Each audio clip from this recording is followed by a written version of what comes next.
There is an ancient saying that all roads lead to Rome. If that is true, the United States Army had taken the longest and toughest road. Arriving on the 4th of June, 1944, 2 years and 6 months after Pearl Harbor and America's entrance into the war.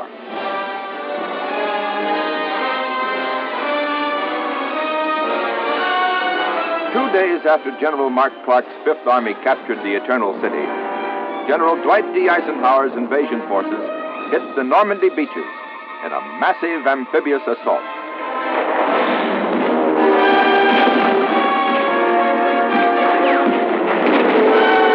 Despite bitter German resistance, we built up an enormous beachhead and finally broke through.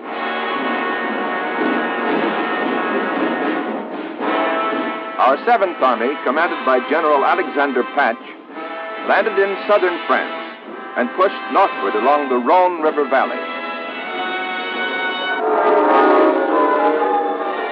10 days later, Paris was liberated.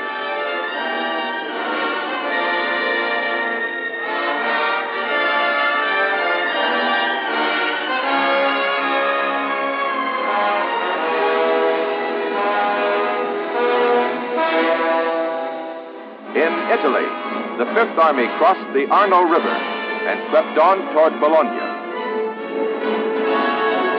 In the Pacific, General MacArthur's forces invaded Morotai Island in a giant amphibious leap that put them within 300 miles of the Philippines.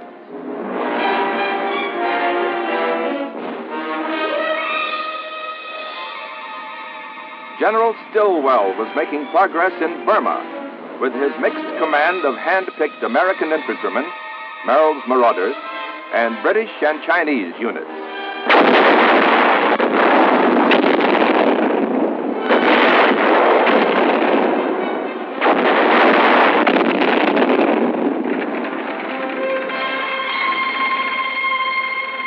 The tide of war was turning against the aggressors with a vengeance.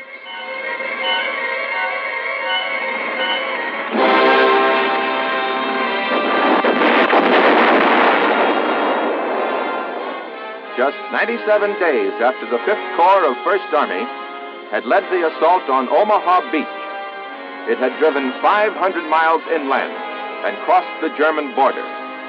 The battle for France was nearing its end. The battle for Germany was about to begin. The Nazi Reich was soon to reap full measure of the dragon's teeth it had sown.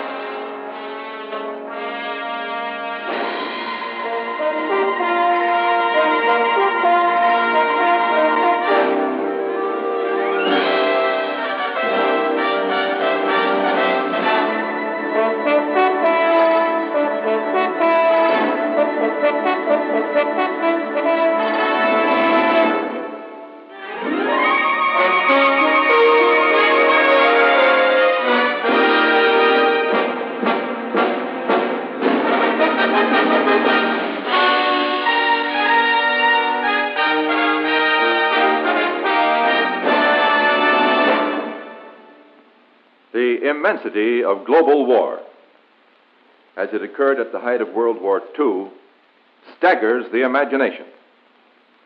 On the ground, in jungles and swamps, in mountains and forests, and on the plains, millions of men scattered around the entire world, locked in combat.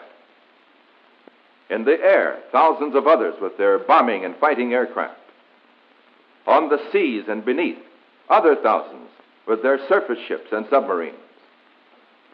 Incredibly long supply lines with mountains of materiel to transport.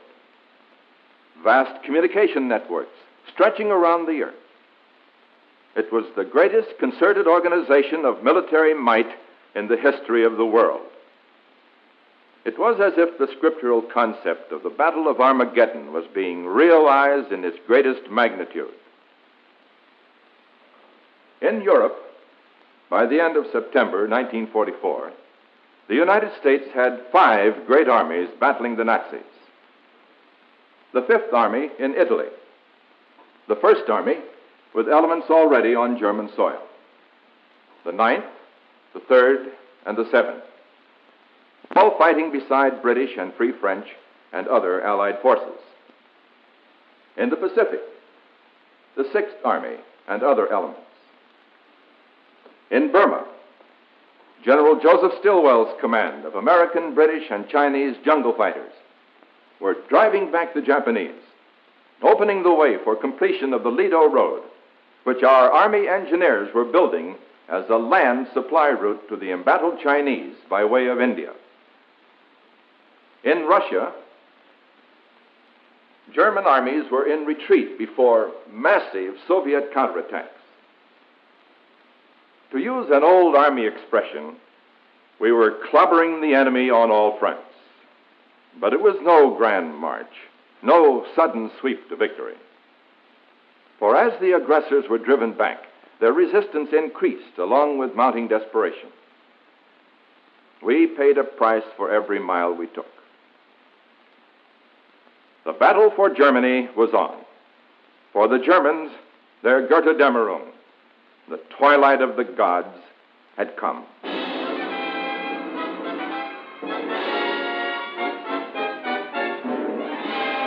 Our armies were battering at the gates of the Nazi homeland. General Hodge's First Army drove through the vaunted Siegfried Line, mile upon mile of concrete fortifications and anti-tank emplacements, through the city of Aachen.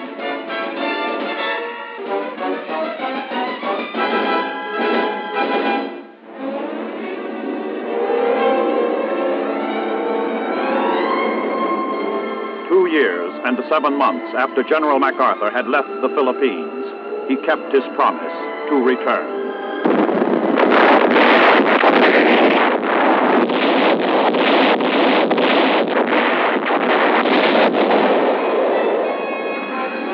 On the 20th of October, 1944, his forces invaded the island of Leyte.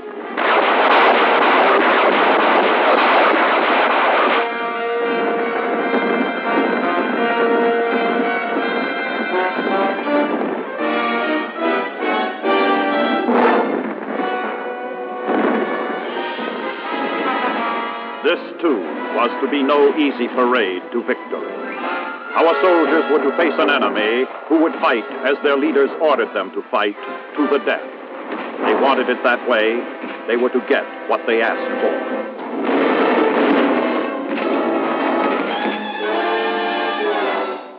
Seven days after MacArthur landed on Leyte, the United States 3rd and 7th Fleets dealt the Japanese Navy its death blow in the battle for the Leyte Gulf.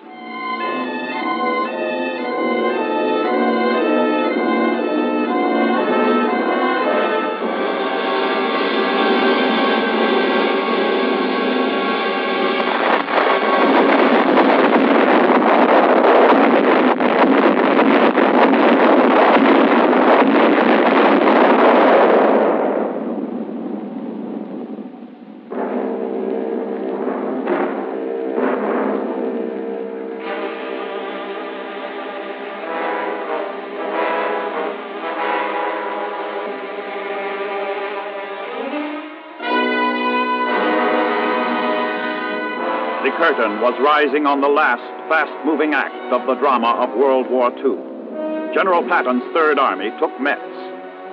Ahead was the nearby Saar Basin, Germany's second most important industrial district.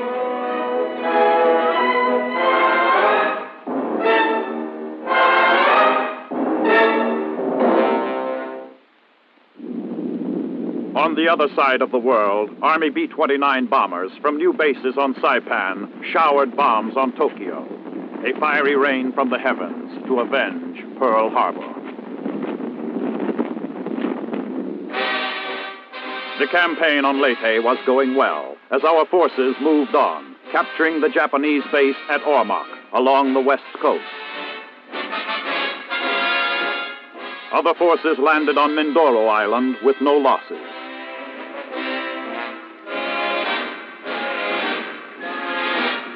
While General MacArthur's forces were driving forward in the Philippines, Patton's Third Army penetrated the Saar and drove on across the Saar River.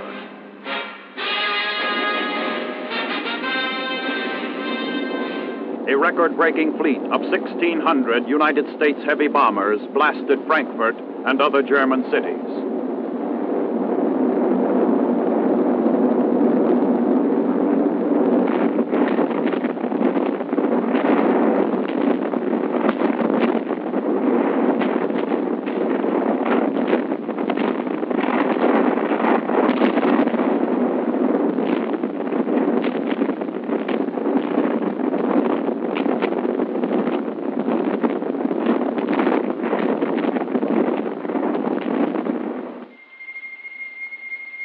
The Nazis were reaping a bitter and devastating harvest from the seeds they had once sown from the air. Now the very perpetrators of aerial blitzkrieg saw their own cities reduced to rubble. To the millions of Nazi war victims, here at last was a measure of retribution against their merciless executioners.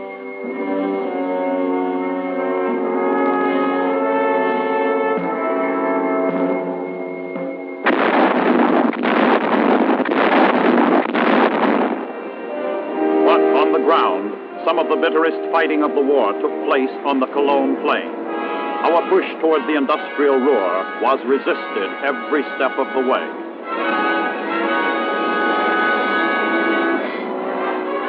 Then, on the 16th of December, 1944, the German counteroffensive struck.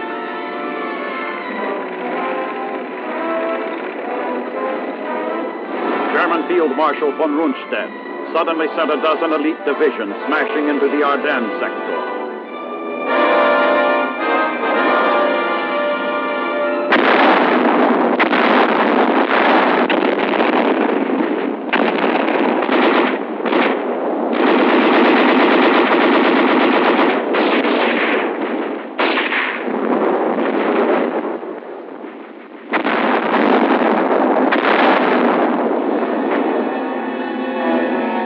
Von Rundstedt had cast the dice for high stakes, crossing the Meuse River, driving toward Liège, and trying to cut the Allied communication lines from Antwerp to the front lines.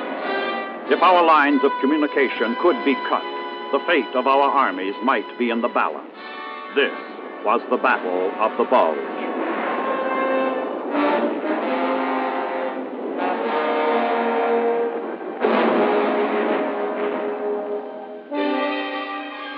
Combat and non-combat troops were suddenly and necessarily fighting side by side in worsening winter weather. Grabbing their weapons, they dug in and responded to the old military axiom of hanging on to buy time until reinforcements would come.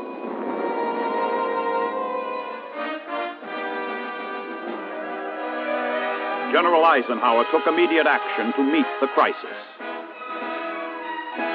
He put the 1st and 9th Armies north of the Bulge under command of Field Marshal Montgomery's 21st Army Group, with orders to attack from the north.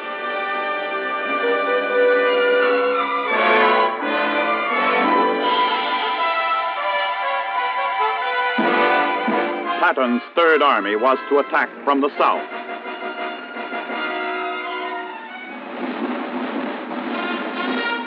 Two airborne divisions were rushed in. The 101st was ordered to hold the vital communication center at Bastogne. It was during this action in besieged Bastogne that General McAuliffe, who was then commanding the 101st, made his famous reply to the German demand that he surrender. That reply was reportedly one word long: nuts. If the enemy did not immediately understand the meaning of McAuliffe's typical American reply, the action which followed undoubtedly convinced him that it meant that the Americans had no intention of surrendering.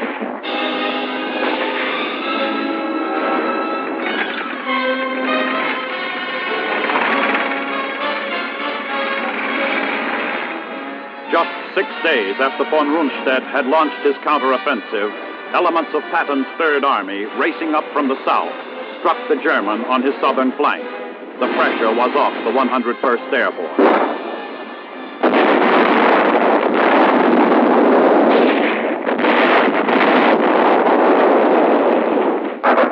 The 1st American Army attacked from the north.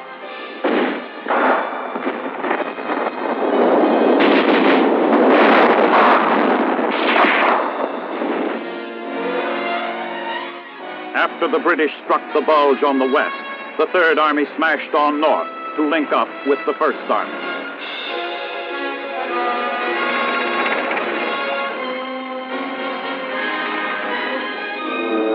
Then the weather cleared, and our planes took to the air, blasting von Rundstedt's forces.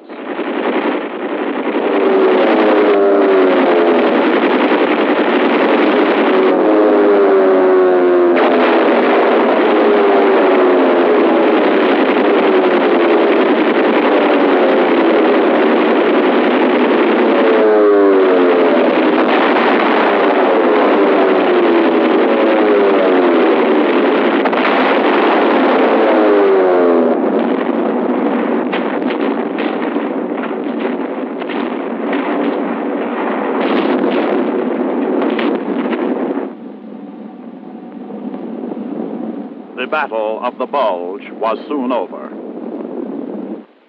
The enemy was retreating. The Germans had thrown their last big Sunday punch of the war.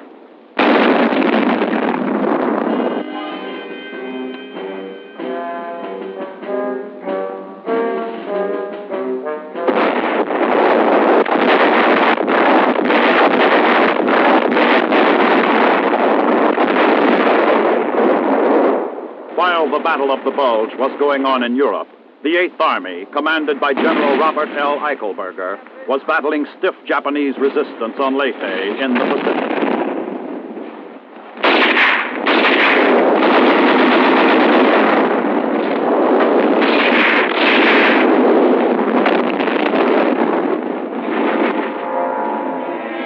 The fight for Leyte would continue for months, until nearly 50,000 fanatical Japanese would be annihilated.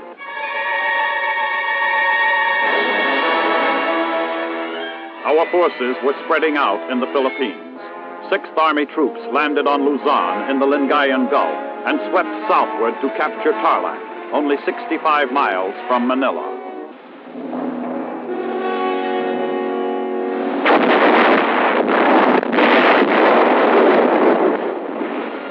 "15 days later, men of the 1st Cavalry Division fought their way into Manila.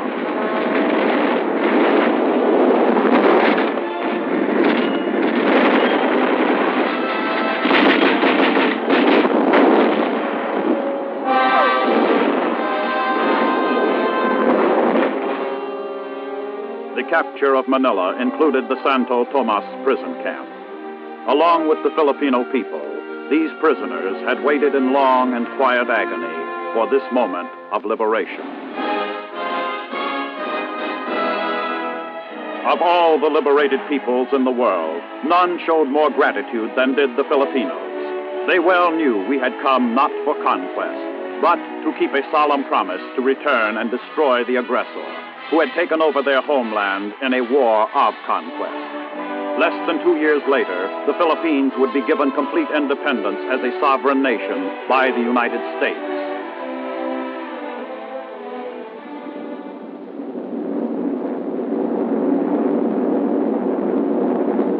"13 days after the fall of Manila, our airborne troops landed on Corregidor.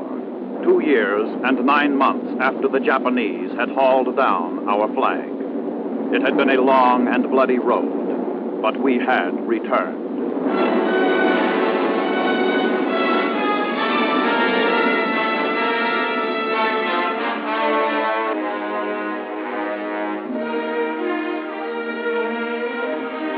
Who and where were those who once had said the American was no soldier, that he would not fight?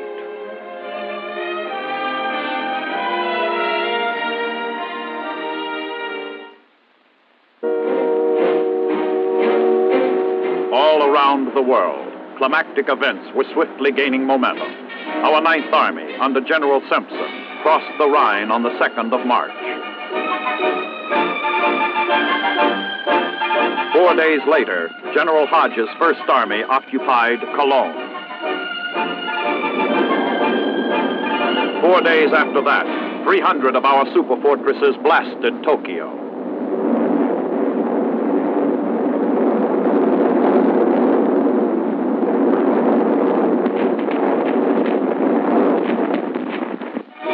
By the 17th of the same month, General Patton's Third Army had taken Koblenz.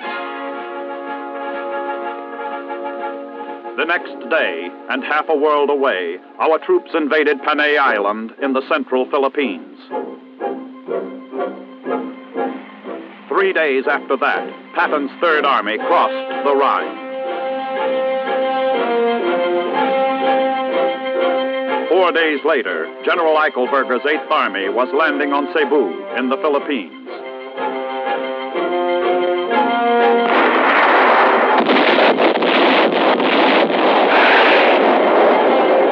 Less than a week after that, on the 1st of April, 1945, the United States 10th Army, under General Simon Buckner, invaded Okinawa.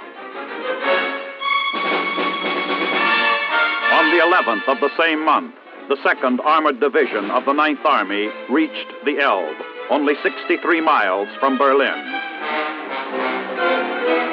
The 3rd captured Coburg.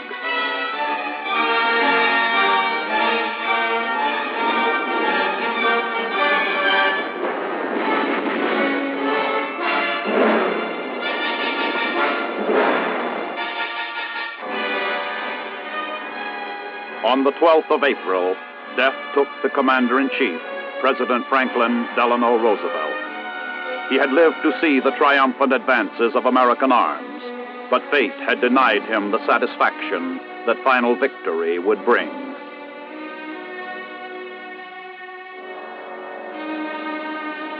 Less than a month after President Roosevelt's death, Germany surrendered. Hitler was dead by his own hand. Only a few days before, Mussolini had been killed by Italian partisans.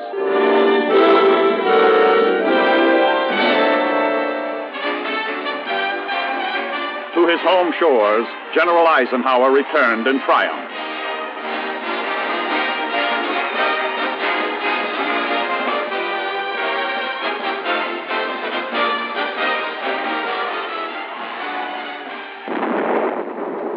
But in the Pacific, a war was still going on, a big and bitterly fought war, with the end not yet in sight. Okinawa was a bloody battleground, as our 10th Army was finding out.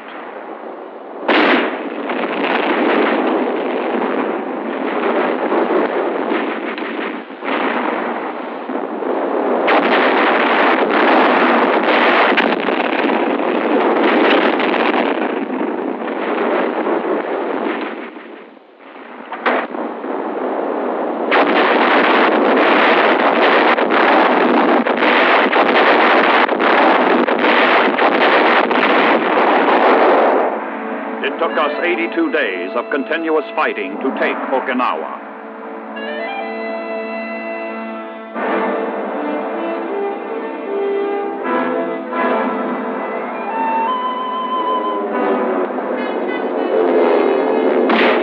Kamikaze attacks on our Navy took a heavy toll, but we fought back, never letting up.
All the military might of the United States would now be concentrated on the Japanese homeland. A tough job lay ahead, a job that would take men and equipment. Our entire military strength was now aimed at the one remaining Axis partner.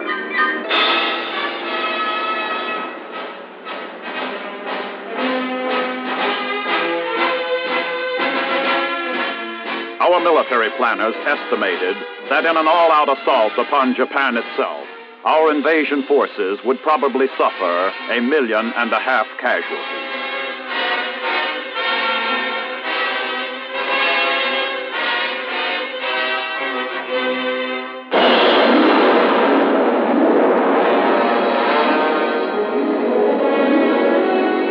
But a new and terrifying force had come into the world, which was to prevent those 1.5 million casualties: the atomic bomb.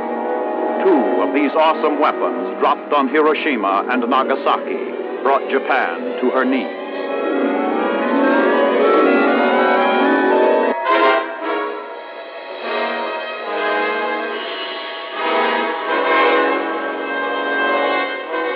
On the 2nd of September, 1945, Japanese officials signed the Articles of Formal Surrender on the battleship Missouri in Tokyo Bay.